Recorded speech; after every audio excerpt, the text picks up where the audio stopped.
Our entire modern culture is built on a single powerful promise, the promise of the avoidance of pain.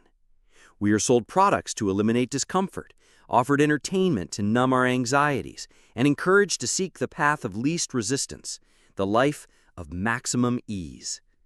We have come to see suffering not just as an unpleasant experience, but as a sign of failure, an indication that we have done something wrong.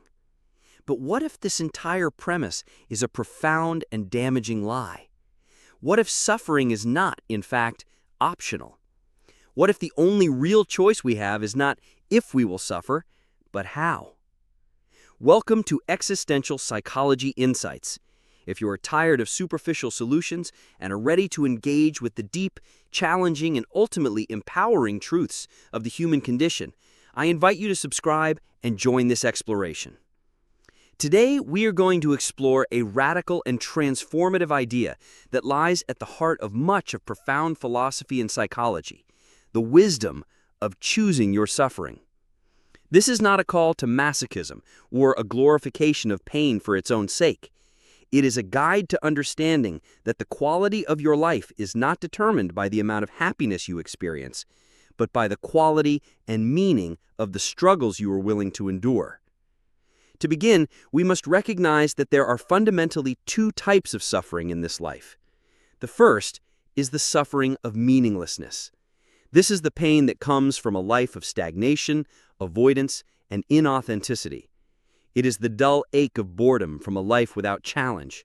It is the sharp pang of regret for the risks we never took. It is the chronic, low-grade anxiety of a life lived in fear within a comfort zone. It is the despair of feeling that our potential is being wasted, that our existence is slipping by without purpose.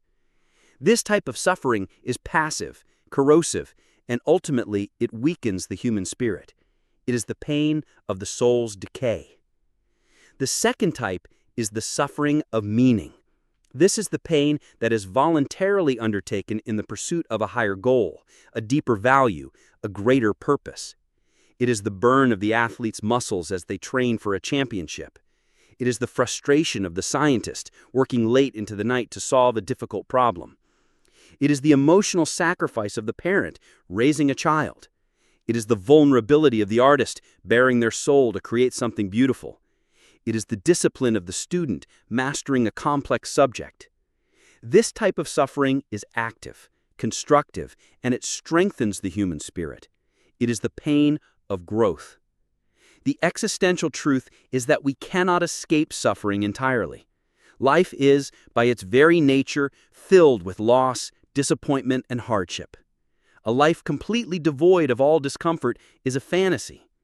The real choice, the only choice that is truly within our power, is which of these two types of suffering we will allow to define our lives. Will we choose the corrosive pain of a meaningless, comfortable existence, or the constructive pain of a meaningful, challenging one? The philosopher Friedrich Nietzsche built his entire worldview around this idea. He saw the human drive not as a will to pleasure, but as a will to power. For Nietzsche, power did not mean dominating others. It meant self-overcoming, the constant striving to overcome one's own limitations. He believed that we do not grow when things are easy. We grow when we are confronted with resistance, with a challenge that forces us to become stronger, smarter, and more resilient. He famously wrote, "What does not kill me makes me stronger." The suffering inherent in overcoming obstacles was, for Nietzsche, the very mechanism of human greatness. A life without such struggle was, to him, a life barely lived. This leads us to the empowering concept of the voluntary burden. There is a profound psychological difference between a pain that is inflicted upon us and a pain that we choose to carry for a purpose we believe in. A weight that is dropped on you will crush you, but a weight that you choose to lift day after day will make you strong. When you consciously choose your hardship, you transform your relationship with it. You are no longer a passive victim of circumstance, you become an active agent in your own story. Choosing to wake up at dawn to write a novel, choosing to have difficult but honest conversations to save a relationship, choosing to endure the financial uncertainty of starting your own business. These are all voluntary burdens. The suffering involved is real, but it is imbued with purpose. It is framed not as a pointless affliction, but as the necessary price of admission for a worthy goal. This act of choosing transforms pain into purpose, and it is in this transformation that we find a deep and abiding sense of fulfillment that no amount of passive pleasure can ever provide. This reframes our entire life narrative. When we are not consciously choosing our suffering, we easily fall into the victim mindset. Life becomes a series of unfortunate events that happen to us. We lament our bad luck. We resent our circumstances. We feel powerless. But when we make the deliberate choice to pursue a difficult but meaningful path, we become the hero of our own story. A hero is not someone to whom bad things never happen. A hero is someone who faces adversity with courage and purpose, who is defined not by their suffering, but by their noble response to it.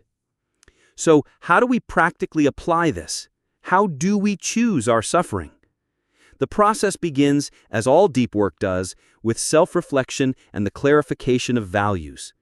You must ask yourself, what is truly important to me? What principles do I want my life to stand for? What kind of person do I want to become?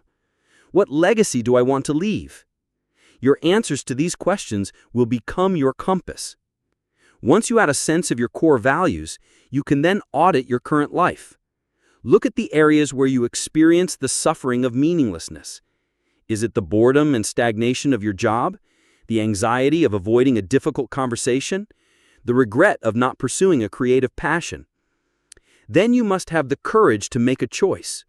Choose a new meaningful suffering to replace the old meaningless one. If you suffer from the boredom of a dead-end job, you might choose the suffering of studying at night to build a new career. If you suffer from the anxiety of inauthentic relationships, you choose the temporary acute suffering of having a vulnerable, honest conversation. You are trading a chronic, low-level poison for a short-term, high-intensity medicine. This is not a one-time decision. It is a daily practice of orienting yourself towards the difficult path that leads to the sunlit peak. It is choosing the discipline of the workout over the ease of the couch. It is choosing the vulnerability of connection over the safety of isolation. It is choosing the frustration of learning over the comfort of ignorance. The modern world will constantly try to sell you the easy path. It will promise you a life free of pain, a life of effortless pleasure. But this is the most dangerous lie of all, because a life without a meaningful struggle is a life without meaning. The only true freedom we have is the freedom to choose our burdens. By choosing a suffering that is aligned with our deepest purpose, we discover a paradoxical truth. The path paved with necessary pain is the only path that leads to a life of genuine strength, profound meaning, and unshakable freedom.